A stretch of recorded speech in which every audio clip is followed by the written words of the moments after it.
ಯಾವಾಗ ಕುಮಾರಸ್ವಾಮಿ ಎಲ್ಲ ರಾತ್ರಿ ಕನಸು ನೋಡ್ರೆ ಕುಮಾರಸ್ವಾಮಿ ಹಗಲು ಕನಸು ನೋಡ್ತಾರೆ. ನಾನು ಅವ್ರ ಜೊತೆನೇ ಇದ್ದವನು, ನೋಡಿರ್ಬೋದು ನೀವು. ಅವರದು ಚಟ ಅಂತಾರೆ ಕುಮಾರಸ್ವಾಮಿಗೆ, ಒಂದು ಚಟ. ಈಗ ಸರ್ಕಾರ ಈಗ ಬರ್ತದೆ, ಸರ್ಕಾರ ಅವು ಬರ್ತದೆ, ನೆಕ್ಸ್ಟ್ ನಾವೇ ಬರ್ತೀವಿ.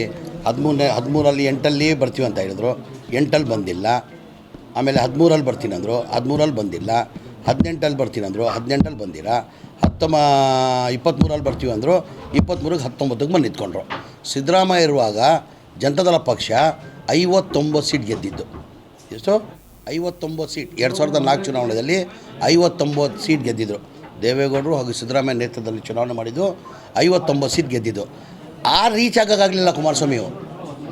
59 ರೀಚ್ ಆಗೋಕ್ಕಾಗಲಿಲ್ಲ ಅವರು. ನೋಡಿ, 59 ಇದ್ದಿದ್ದು 2008ಅಲ್ಲಿ, 2013ರಲ್ಲಿ 40ಕ್ಕೆ ಬಂದರು. ಇಲ್ಲ, 28ಕ್ಕೆ ಬಂದರು. 28ಕ್ಕೆ ಬಂದರು. ಆಮೇಲೆ 2013ರಲ್ಲಿ 40ಕ್ಕೆ ಬಂದರು. 2019ಅಲ್ಲಿ 28 ಬಂದರು.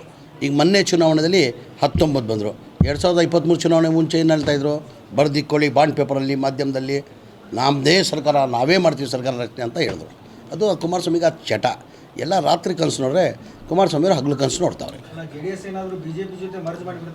ಇಲ್ಲ, ಅವ್ರು ಜಡ್ ಆಲ್ರೆಡಿ ಮರ್ಜ್ ಮಾಡ್ದಂಗೆ, ಅವರು ಮರ್ಜ್ ಮಾಡ್ದಂಗೆ. ದೇವೇಗೌಡರು ಇರೋವರೆಗೂ ಸ್ವಲ್ಪ ಅಲಯನ್ಸ್ ಆಗಿರ್ತಾರೆ. ದೇವೇಗೌಡರು 100 ವರ್ಷ ಬದುಕಿರಬೇಕು. ದೇವೇಗೌಡರು 100 ವರ್ಷ ಬದುಕಿರಬೇಕು. ಒಬ್ಬ ರಾಜಕಾರಣಿಗೆ ರಾಜಕೀಯ ಗುರು ಅಂತ ಹೇಳ್ತಾರೆ. ನನ್ನ ರಾಜಕೀಯ ಗುರು ದೇವೇಗೌಡರೇ.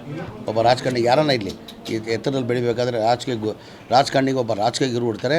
ನನ್ನ ರಾಜಕೀಯ ಗುರು ನಾನು ಕಾಂಗ್ರೆಸ್ ಪಕ್ಷದಲ್ಲಿ ಇರ್ಬೋದು, ಅಂದರೆ ನನ್ನ ರಾಜಕೀಯ ಗುರುಗಳು ದೇವೇಗೌಡರೇ.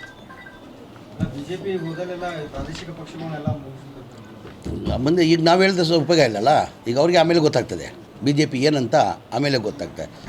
ಇಷ್ಟೋ ಶಕ್ತಿ ಇತ್ತು. ಈ ಕುಮಾರಸ್ವಾಮಿ BJP ಜೊತೆ ಅಲೈನ್ಸ್ ಮಾಡಿ ಇದ್ದಿದ್ದ ಶಕ್ತಿನ ಇದು ಮಾಡ್ಕೊಂಡಿದ್ದಾರೆ.